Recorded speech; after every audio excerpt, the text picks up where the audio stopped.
நான் அல்வாவோடு இந்த நிகழ்ச்சியை தொடங்கலாம் என்று இருக்கிறேன். ஏன் அல்வா என்பதற்கு நிகழ்ச்சியிலேயே பதில் கிடைக்கும். இந்தாருங்கள், அல்வா எடுத்துக்கொள்ளுங்கள். நன்றிகள். என் திருமணத்துக்கு கூட வாங்கி தரவில்லை அல்வா, வேற ஏதோ காமிட்டு வாங்கி தரீங்க. சரி, உனக்கு தான் இன்னும் கேஸ் வரல, கொடுங்க அல்வாவை. பாவம், பங்கு வாங்கியிருக்கார்ல.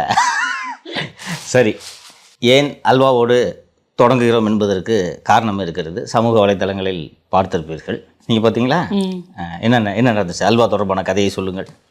லியோ வந்ததுக்கப்புறம் கூட என்கிட்ட தான் அந்த கேள்வியை கேட்கணும். நீங்கள் தான் கேட்கணும். திருநெல்வேலியில் உலக பிரசித்தி பெற்ற இருட்டுக்கடை அல்வா கடைக்கு சென்று நேற்று இரவு என்று நினைக்கிறேன் போய் அங்கே அல்வாவை வாங்கி சாப்பிட்டு விட்டு அவரோட எக்ஸ் ஹேண்டில்லையே நமக்கு நாம திட்டம் பற்றி பேசணும்ல, நம்ம அப்போ போய் அதே கடையில் அல்வா சாப்பிட்ட ஃபோட்டோவையும் நேற்று அல்வா சாப்பிட்ட ஃபோட்டோவையும் போட்டு சமூக வலைத்தளங்களில் பகிர்ந்திருக்கிறார்.